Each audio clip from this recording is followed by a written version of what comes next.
By the time Ezra Cole called Hannah Cross's well a scarecrow, she had tied 3 straw bundles around its wooden housing and left her 12-year-old daughter holding the fourth. Metal freezes because metal freezes, Ezra said from the road. You can dress it for church, and it will still lock solid. 2 neighbors laughed. Hannah kept working.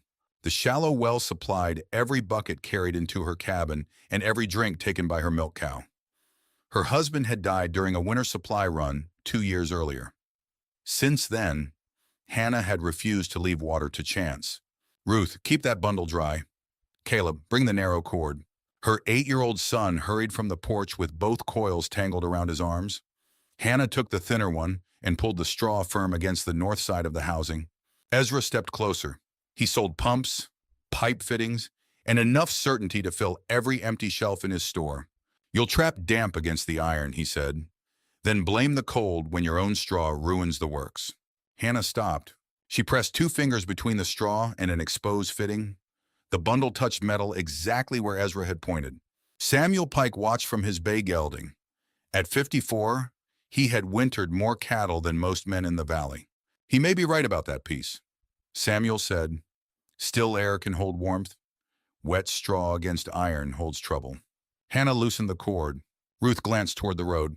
Mama, are we taking it down? We're making it better. Hannah removed the northern layer and cut 4 narrow spacers from cedar scraps.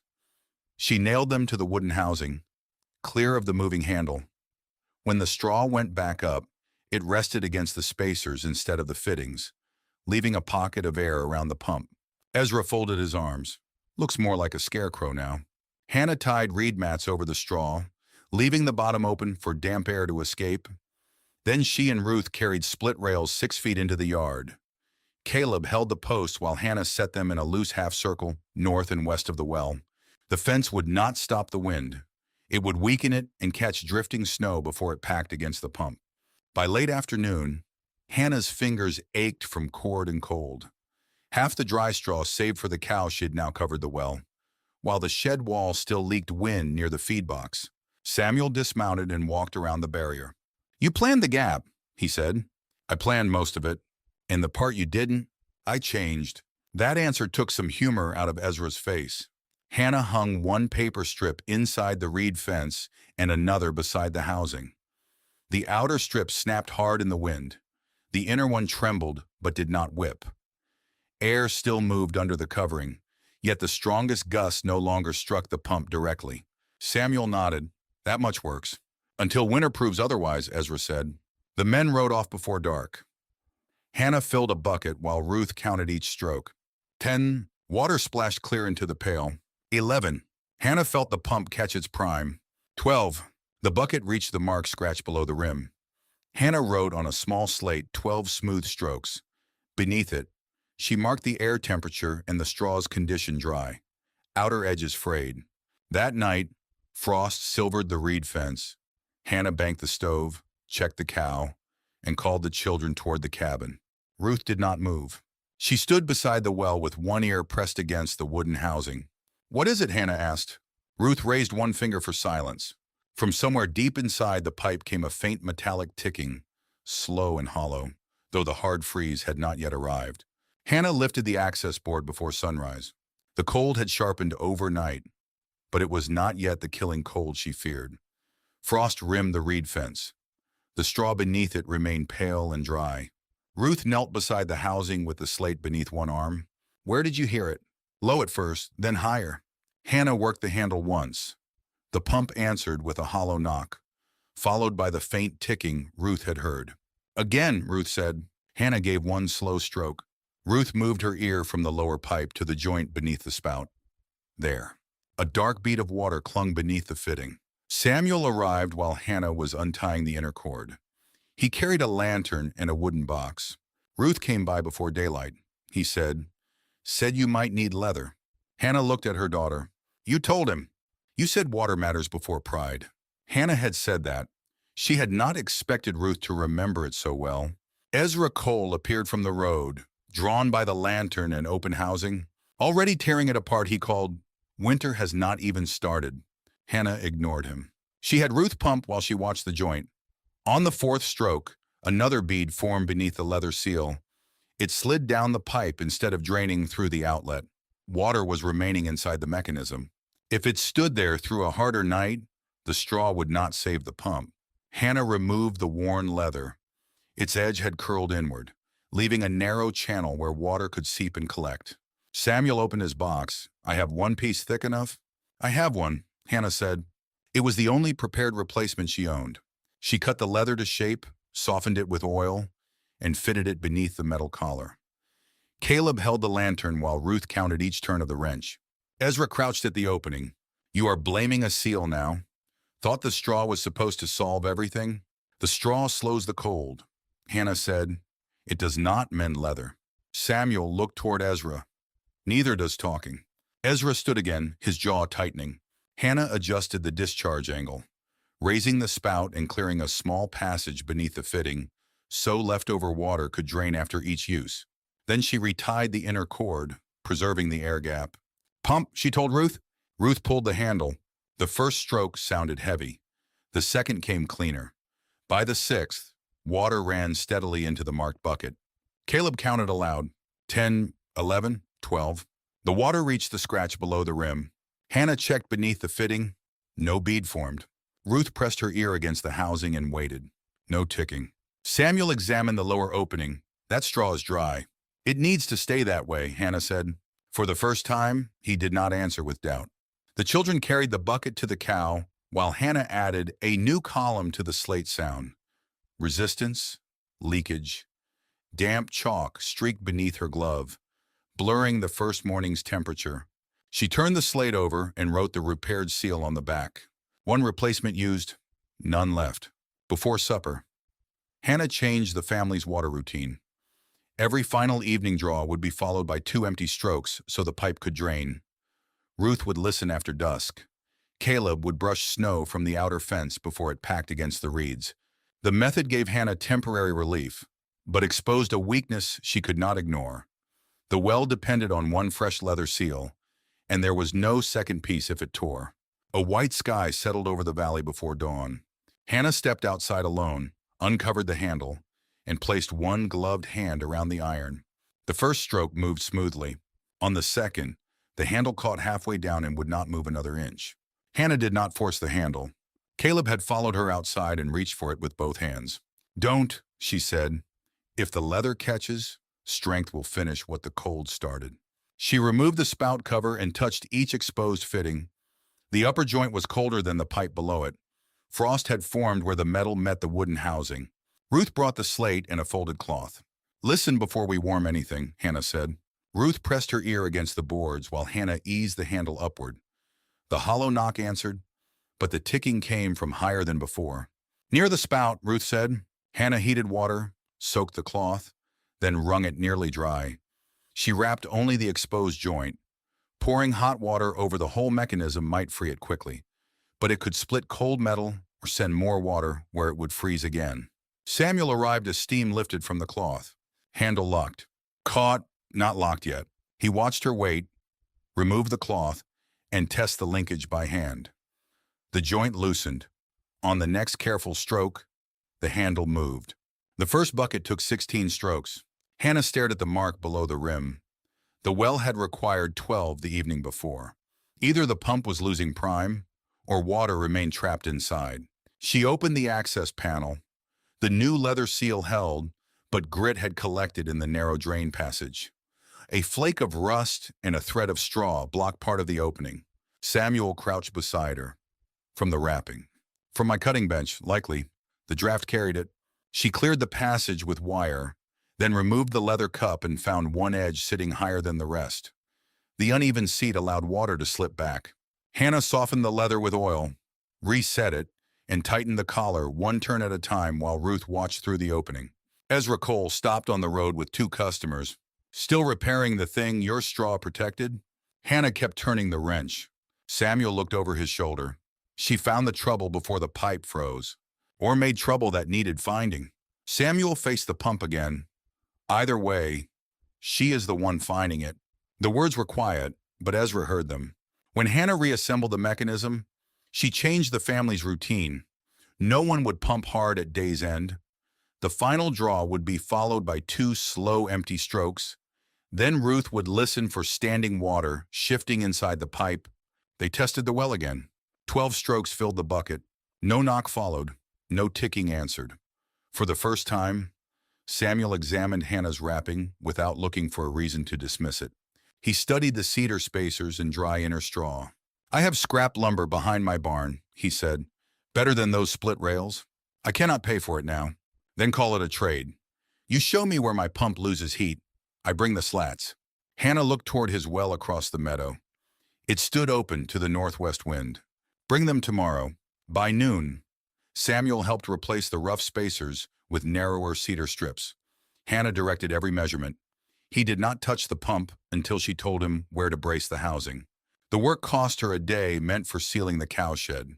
Wind still slipped through the gap beside the feed box, and the dry reeds saved for that repair were running short. Before sunset, Hannah copied the numbers onto the slate 12 strokes, 16, 12 again. Resistance had warned them before failure. As she lifted the slate from the well curb, it slipped from her glove. One corner struck stone and chipped away. That evening, the wind shifted hard from the north. Samuel's cattle gathered against the sheltered side of his fence, heads low and tails turned to the gusts. He crossed his yard to test his uncovered pump. The handle descended once. From inside the pipe came the same hollow knock Ruth had heard at Hannah's well. Samuel did not wait for daylight. He crossed the frozen meadow with a lantern and called Hannah from the yard. "My pump knocked twice," he said. Then the handle grew heavy. Hannah pulled on her coat. "Do not work it again." Ruth brought the chipped slate. Caleb carried a covered pail of warm water, though Hannah left him at Samuel's porch where the wind was weaker. At his well, frost traced a white ring around the upper joint. The housing stood bare except for one loose board on the north side. Hannah asked Ruth to listen while Samuel moved the handle a single inch. "The sound is low," Ruth said, "not at the spout." Hannah opened the panel. No seal had torn, but water had collected beneath a fitting tilted toward the pipe instead of away from it. "Drainage first," Hannah said, "then shelter." They corrected the fitting, cleared the drain channel, and wrapped the exposed joint with a temporary reed sleeve, leaving space for air. Samuel set 2 posts north of the well and tied a mat between them to break the wind. Ezra Cole rode past. "So Pike has a scarecrow now." Samuel drove the second post deeper. "I have a well I intend to keep." Ezra rode on without another joke. The first test bucket took 15 strokes. After Hannah reset the leather cup and Samuel cleared grit from the drain, the second took 12. Ruth wrote both numbers on the slate. Samuel looked from the water to Hannah. "You heard trouble before I did." Ruth heard it. He turned to the girl. "Then I owe you the warning." Ruth tried not to smile and failed. Back at Hannah's cabin, the children found stew warm on the stove. Samuel joined them after setting his gloves by the hearth. Caleb explained the paper strip inside the outer fence. Ruth described the knock in Samuel's pipe and showed him her mark on the slate. Samuel listened as seriously as if she were reading a cattle tally. "Could you teach me the sounds?" he asked. "If you listen carefully," Hannah said. "I can do that." For one quiet meal, the valley's laughter seemed far away. Samuel asked questions without pretending he knew the answers. When he offered to copy Hannah's readings, he asked permission first. She wrote the temperatures, stroke counts, and warning sounds on a sheet from an old account book. "Tell people to drain their pumps," she said. "Block the north wind, but keep straw off the iron. I will tell them you measured it. You tell them what keeps water moving." "I can do both." After supper, Hannah carried the cracked slate back to her well. The afternoon sun had softened frost along the southern side. She touched the outer straw. It felt heavy. Hannah untied the lower reed mat and exposed a dark band through the bundle.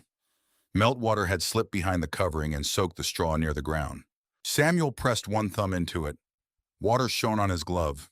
"If this freezes," he said, "the panel will lock shut." The dry reserve beside the cow shed was barely enough to replace it. Wind still pushed through the shed wall near the feed box. Using those reeds at the well meant leaving the cow with weaker protection. Hannah looked at the children carrying feed across the yard. "Use the shed mats." Samuel stripped away the damp straw while Ruth sorted the dry bundles. Caleb carried the spoiled pieces clear of the housing. The replacement held, but several cords had stiffened. The northern reed mat was fraying where it rubbed against the outer fence. Hannah checked the thermometer beneath the covering. The protected space remained warmer than the open air, though by less than it had that morning. Then the north wind struck hard enough to bow the fence inward. One upper cord snapped. The reed mat tore free into the darkness, exposing the pump housing as the thermometer's black line began dropping faster than Hannah had ever recorded. Hannah caught the torn reed mat before it cleared the fence. The wind dragged it sideways against the posts. Samuel seized the lower corner and leaned his weight into it, while Ruth gathered the loose cords. "Do not tie it over the wet section," Hannah called. "We need to see underneath." Snow drove through the open side of the housing.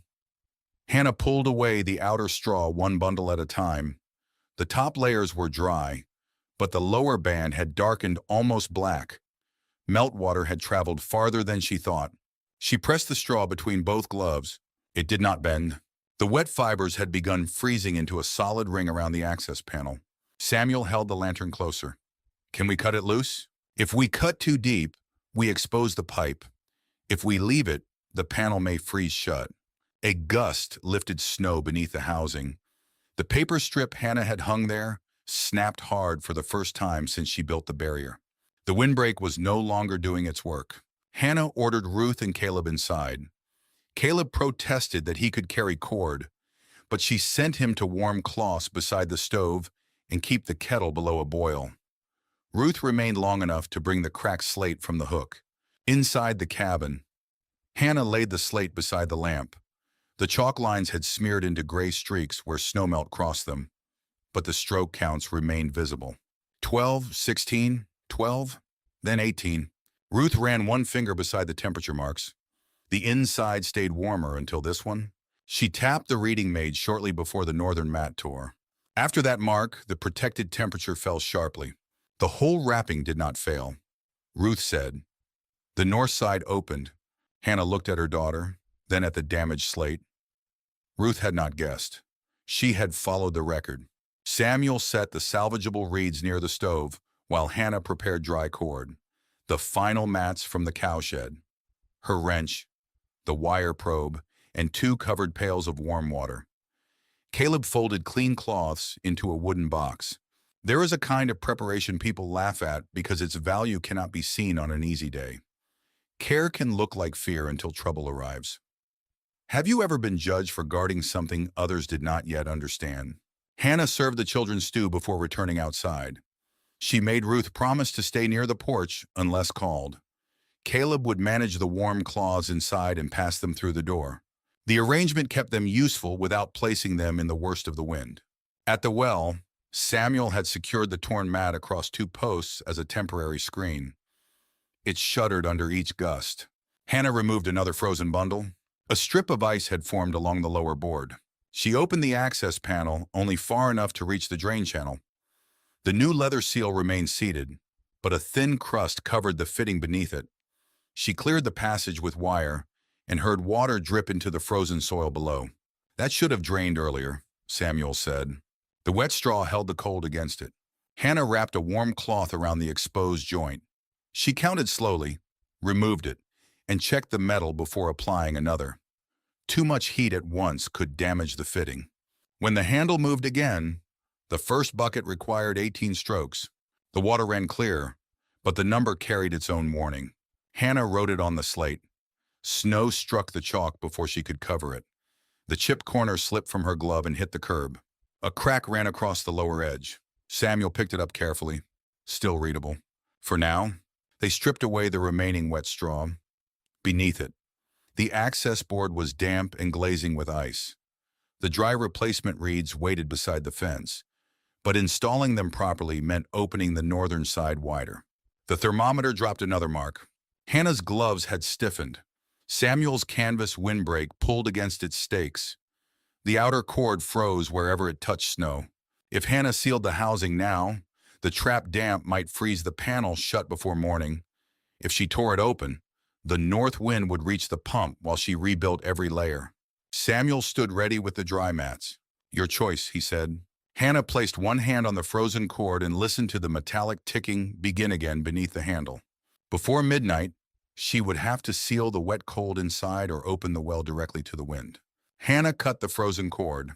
The northern side of the wrapping fell open, and the wind drove straight against the housing. Samuel pulled the canvas screen closer, planting his boots beside the well curb, while Hannah stripped away the last wet bundle. "Hold it there," she said. "Do not cover the lower gap." Snow struck his shoulders and gathered along the canvas seam. Hannah opened the access panel. Ice glazed the drain channel and crept toward the leather seal. She wrapped the vulnerable joint with one warm cloth, counted to 20, then replaced it with another passed from Caleb at the cabin door. Ruth stood beneath the porch roof with the cracked slate. Inside temperature, Hannah called. 8 degrees warmer than the yard before the mat tore. 3 degrees now. Stroke count. 18. Hannah cleared the drain with wire until a thin stream escaped beneath the housing. Then she checked the leather cup. The seal remained intact, but cold had stiffened one edge. Samuel shifted the canvas as the wind changed. "I can hold the pipe while you work." "No, hold the wind." He obeyed. Hannah warmed the leather between her palms, worked oil into its edge, and reseated it without removing the entire collar. The metal wrench burned cold through her glove. When she tightened the fitting, her fingers no longer closed properly around the handle. She replaced the damp inner straw with dry reeds, leaving the cedar spacers exposed until the last possible moment. The air pocket had to remain open, not crushed by fear and cord. A gust tore one stake loose. Samuel caught the canvas before it struck Hannah. He drove the stake back with the heel of his boot, then braced it with his shoulder. "Ready when you are," he said. Hannah fitted the final reed mat across the north side. The cords were mismatched hemp, raw hide, and one strip cut from an old feed sack, but they held. She closed the access panel and tested the handle. The first stroke moved with resistance. The second produced the hollow knock. On the third, water climbed the pipe and spilled weakly into the bucket. Ruth counted 22 strokes before the water reached the mark. Hannah stared at the bucket. The pump still worked, but the shrinking yield meant warmth alone would not save it. Water had to move often enough to prevent standing ice, yet not so often that frantic pumping tore the leather or exhausted the well. Samuel studied her face. "How long?" "I don't know." It was the first answer she had given him that held no measurement. He lowered his voice. "Your slate warned us. Your drainage kept the pipe open. Your wrapping bought the time we have now. Time is not water." "No, but without you, we would have neither." Hannah looked toward the cabins scattered through the dark valley.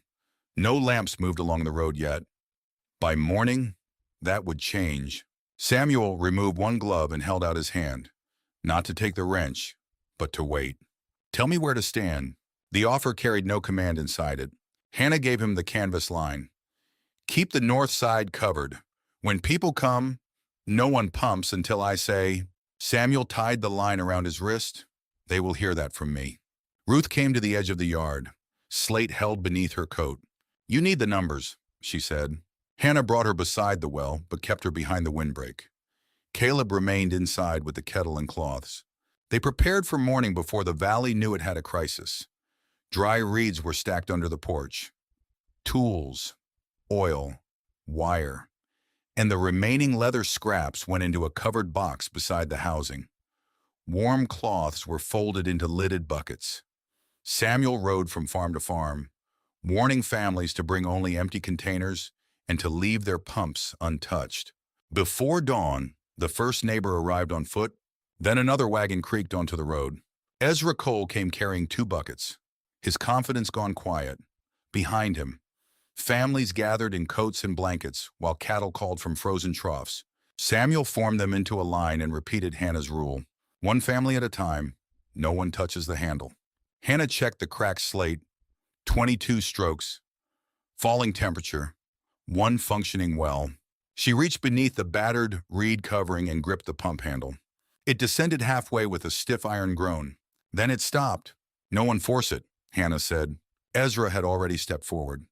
Samuel blocked him with one arm. "You heard her?" The line behind them shifted. Empty buckets knocked against wagon boards. Somewhere beyond the road, a cow bawled from a frozen trough. Hannah knelt beside the housing and looked at Ruth. "Last good reading. 22 strokes. 3 degrees warmer inside than outside." The knock came after the second stroke. The cracked slate shook in Ruth's mittened hands, but her voice did not. Hannah removed only the narrow cover around the spout. Opening the full housing would throw away what little warmth remained. Frost coated the upper joint in a white ring. The lower pipe, sheltered behind the reed layers, showed none. The cold point was above the seal. "Warm cloth," Hannah called. Caleb passed one from the cabin door to Samuel, who carried it to the well. Hannah wrapped the cloth around the exposed joint and counted slowly. She removed it before the steam stopped rising, dried the metal, then fitted a second cloth in its place. Ezra stared at the handle. "It needs leverage." "It needs patience," Hannah said. On the third warming cycle, she lifted the handle 1 inch.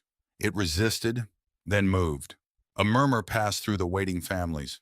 Hannah stopped before the downward stroke. "Ruth, no ticking." She lowered the handle carefully.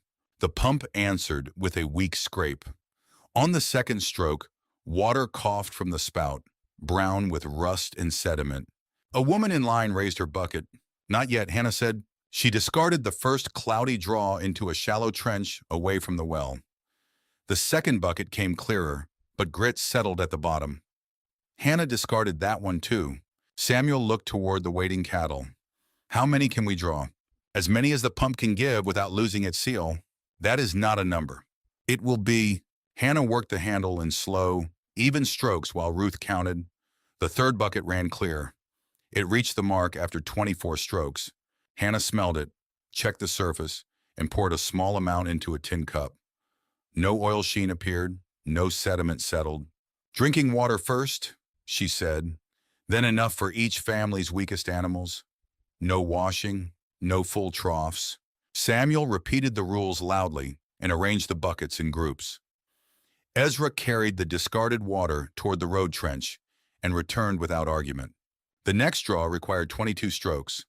After another time warming cloth, the count fell to 20. Each improvement came from controlled heat, drainage, and steady use. No one was allowed to pump quickly.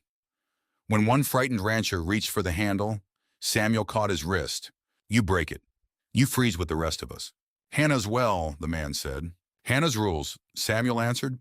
The words traveled farther than any praise could have.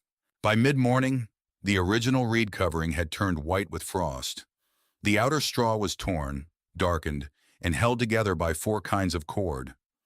It looked less like protection than wreckage. Still, the handle moved. Hannah rationed her own family to the same allowance as everyone else. Ruth marked each completed bucket on the slate's surviving upper corner. Caleb carried warmed cloths from the stove until his arms tired. Then Samuel assigned another adult to take his place. Ezra opened his wagon and distributed spare buckets, leather strips, and cord from his store. He did not charge anyone. When the pump stiffened again, Hannah stopped the line before panic could spread. She warmed the joint, cleared a forming ice lip, and reduced the draw to 1 bucket every few minutes. The next full bucket required 18 strokes. Samuel held it up for the line to see, but he did not speak for Hannah. "She decides what comes next," he said. By afternoon, every waiting family had drinking water. The smallest calves and milk cows received measured shares. Snow still had to be melted for washing and older stock, but no household faced the day empty. Ezra removed his gloves and crouched beside the well housing. He studied the cedar spacers, the open lower edge, and the dry pocket behind the damaged reeds. "How wide?" he asked. Hannah looked at him. "The air gap. How wide should it be?" No one laughed. The entire line turned from Samuel and Ezra toward Hannah, waiting for her answer. 3 inches, Hannah said. "Enough to hold still air? Not enough to press straw against the fittings?" Ezra nodded as if the answer belonged in a ledger. "And the bottom stays open. For drainage. If you seal damp inside, the cold will use your own work against you." He repeated the instructions to himself while Samuel carried the next measured bucket down the line. The freeze held for 2 more nights. Hannah's pump never became easy, but it remained usable. Each family returned at assigned hours. They brought firewood for her stove, hay for the cow, and dry reeds to replace what the storm had ruined. No one called the well a scarecrow. When the temperature finally rose, neighbors came back carrying tools instead of empty buckets. They removed the battered outer fence, reset the leaning posts, and spread the frozen straw in the sun. Ezra brought cedar strips cut to Hannah's measurements. He laid them beside the well and waited until she showed him where each one belonged. Samuel did the same. By noon, 3 families had asked Hannah to inspect their pumps before the next cold spell. By supper, the number had reached 9. "You cannot repair every well in the valley," Samuel said. They stood beside the cowshed, where the missing reed mats had left the north wall patched with canvas. Hannah looked toward the road. More neighbors were approaching with notebooks, slates, and pieces of pipe.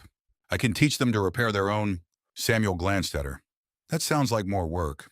"It is different work." He picked up a cedar spacer. "Where do you want me?" The old answer rose quickly: nowhere. She had survived by keeping every responsibility within reach, measuring every risk with her own hands. Then Ruth came from the cabin carrying the cracked slate and a new one Ezra had given her. Caleb followed with bundles of cords sorted by thickness. Hannah pointed to the north wall. "Hold the spacer there while I mark it." Samuel placed it exactly where she directed. He did not adjust it, improve it, or explain it to the waiting neighbors. Ruth copied the measurements onto the fresh slate. The damaged one remained on the well curb, its chalk blurred and its lower edge split, but the numbers that mattered could still be read. Hannah did not throw it away. Before the first frost of the following autumn, families gathered at the Cross homestead in groups. Hannah demonstrated how to leave an air pocket, shield the prevailing wind, drain the exposed joints, and test resistance before forcing a handle. Ezra stocked dry reed mats and leather seals according to her list. When customers asked him whether straw could keep metal from freezing, he sent them to Hannah for the full answer. Samuel organized the hauling but never stood in front of her. Ruth taught children how to listen for the hollow knock inside a pipe. Caleb showed them how to keep snow from packing against the outer fence. Their work no longer looked like chores invented by a worried widow.